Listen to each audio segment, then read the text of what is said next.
నమస్తే, welcome to Vijay Kranti voice of Telangana. నేను మణి.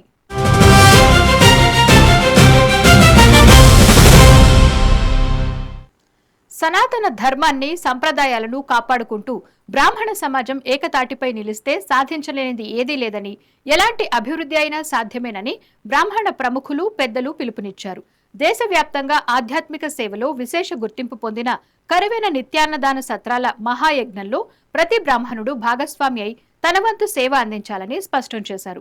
హైదరాబాద్ లోని గోపన్పల్లి బ్రాహ్మణ సంక్షేమ భవనంలో అఖిల భారతీయ బ్రాహ్మణ కరువైన నిత్యాన్నదాన సత్రం ఆధ్వర్యంలో ఆత్మీయ సమ్మేళనం అత్యంత వైభవంగా జరిగింది.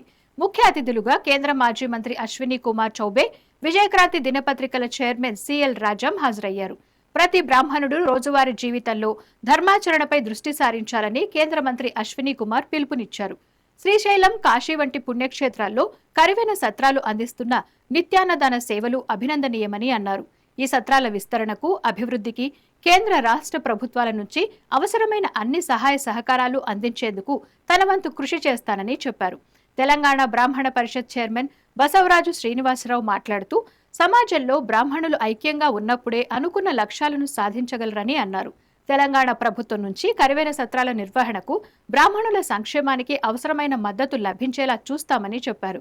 హిందూ ధర్మాన్ని, సంప్రదాయాలను పరిరక్షించడంలో బ్రాహ్మణులది ప్రధాన పాత్ర అని, కరువైన సత్రాల సేవలు నిరంతరం కొనసాగించేందుకు తన సంపూర్ణ సహకారం ఎల్లప్పుడూ ఉంటుందని అన్నారు.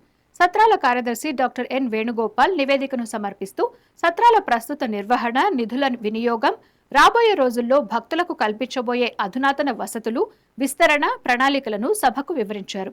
ఈ ఆత్మీయ సమ్మేళనానికి సత్రం కమిటీ అధ్యక్షుడు ఎన్ఆర్ శ్రీనివాస్ అధ్యక్షత వహించగా, శ్రీశైలం క్షేత్రంలో ప్రారంభమైన కరువైన అన్నదాన సత్రం లక్షలాది మంది యాత్రికులు, భక్తులకు ఉచిత అన్నదానం, వసతి సౌకర్యాలు కల్పిస్తూ దక్షిణ భారతదేశంలోనే కాకుండా దేశవ్యాప్తంగా గుర్తింపు పొందింది.